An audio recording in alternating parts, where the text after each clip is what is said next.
En esta sesión vamos a discutir un método alternativo para hallar el polinomio interpolante.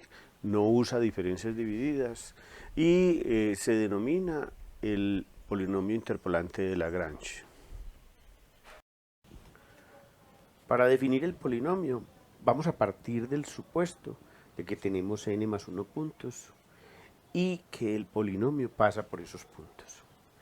Entonces, el polinomio de Lagrange se expresa como una combinación de términos en los que aparece f de x0, f de x1, f de x2, f de xn.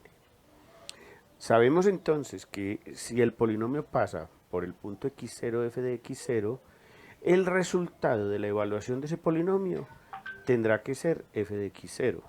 ¿Eso qué quiere decir? Que L0 x evaluado en x0 tiene que dar 1 y los demás términos tienen que dar 0 para que precisamente la evaluación de eso. De la misma manera, si pasa por x1 f de x1, el resultado tiene que dar f de x1 y como consecuencia L1 de x1 tendrá que ser 1. De la misma manera, con x2 f de x2, entonces el polinomio tendrá que dar f de x2, por lo tanto L2 de x2 tendrá que ser 1 y los demás tendrán que ser 0. Vamos a definir cómo es la estructura de la expresión algebraica L sub i de x. Es importante tener en cuenta que cada que se evalúe esa expresión en x0, en x1, en x2, en xn, tiene que dar o 0 o 1. Eso ya pone unas condiciones muy importantes, porque entonces si estoy yo evaluando el xi, el resultado me tiene que dar de todo el polinomio f de xi. Eso implica que el L sub i de xi tiene que dar 1, pero todos los demás dan ceros. Preocupémonos por esos ceros. Entonces, el Li de x tendrá que contener como factores expresiones como x menos x0, x menos x1, x menos x2, todos los elementos, exceptuando la expresión x menos xi. ¿Por qué? Porque al reemplazarlas por cualquiera de esos valores, daría 0 y anularía todo.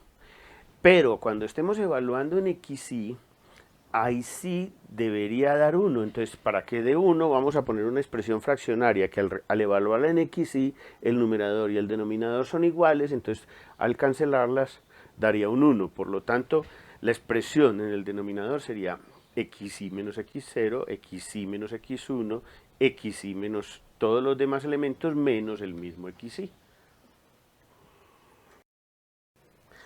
Si reescribimos el polinomio interpolante de Lagrange tal como lo expresamos anteriormente, pero lo vamos a reescribir de manera matemática, expresando cada L sub i como el cociente de dos productorias, porque esa productoria se puede repartir en el numerador y en el denominador. Entonces ahí ya tenemos la manera de calcular cada L sub i de x.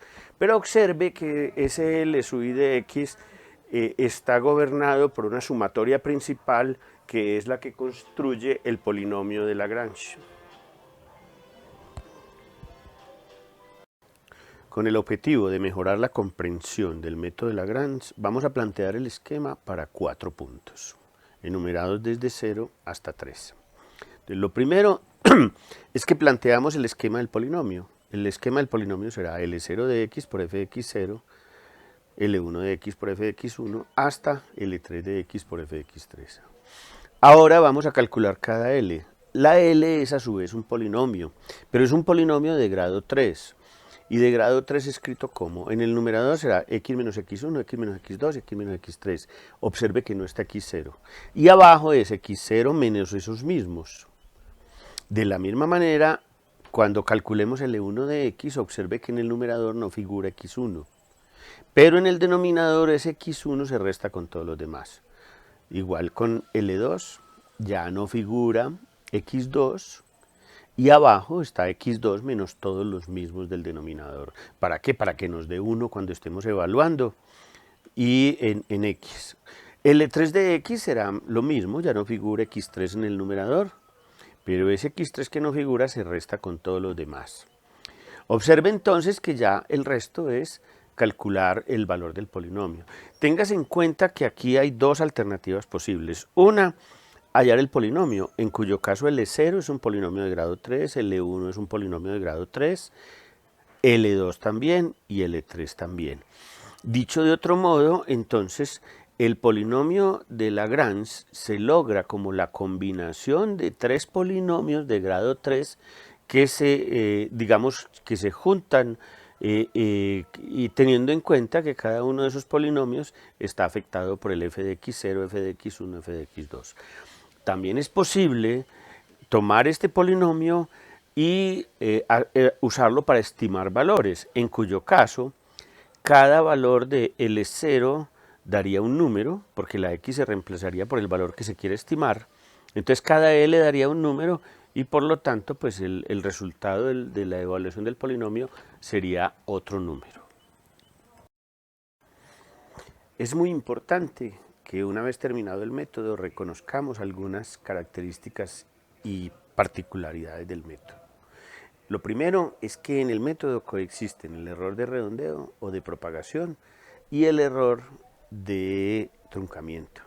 El error de propagación porque cada uno de los resultados parciales se refleja en los siguientes valores, y el de truncamiento porque en la demostración del método se utilizan series de Taylor.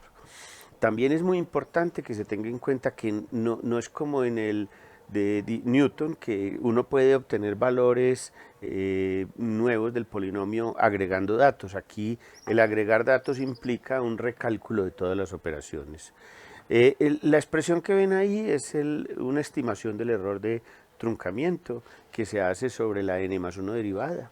Ese sí, recuerden que es el valor que hace máxima la n más 1 derivada en el intervalo o en la zona que estemos trabajando.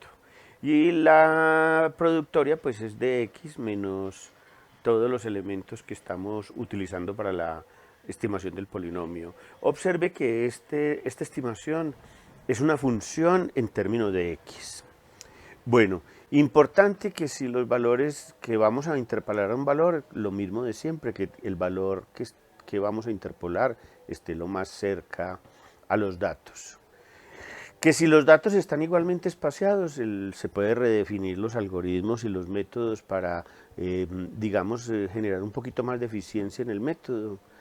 Y recuerden que al coexistir la propagación y el truncamiento, entonces las recomendaciones sobre cómo mejorar, cómo disminuir cada error son contradictorias, porque el de propagación dice use menos datos, mientras que el de truncamiento dice que entre más datos usemos, mejor vamos a tener el resultado. Por lo tanto, vamos a tener un punto que es como un punto de equilibrio donde el error de truncamiento no es mucho y el error de propagación tampoco. Bueno, existen más posibilidades para plantear polinomios interpolantes, pero con este pequeño vistazo de los dos métodos que hemos visto, yo creo que ya ustedes están en capacidad de entender cómo funcionan los métodos. Hay un método que es un derivado de Lagrange, que se llama Neville, que es especialmente diseñado para interpolar valores y que vale la pena que lo exploren. A continuación vamos a desarrollar un método que nos va a permitir definir polinomios interpolantes, pero como una función definida por tramos, en donde vamos a trabajar como la idea de que busquemos ese mismo polinomio interpolante, pero que sea una curva un poco más suave y diferente.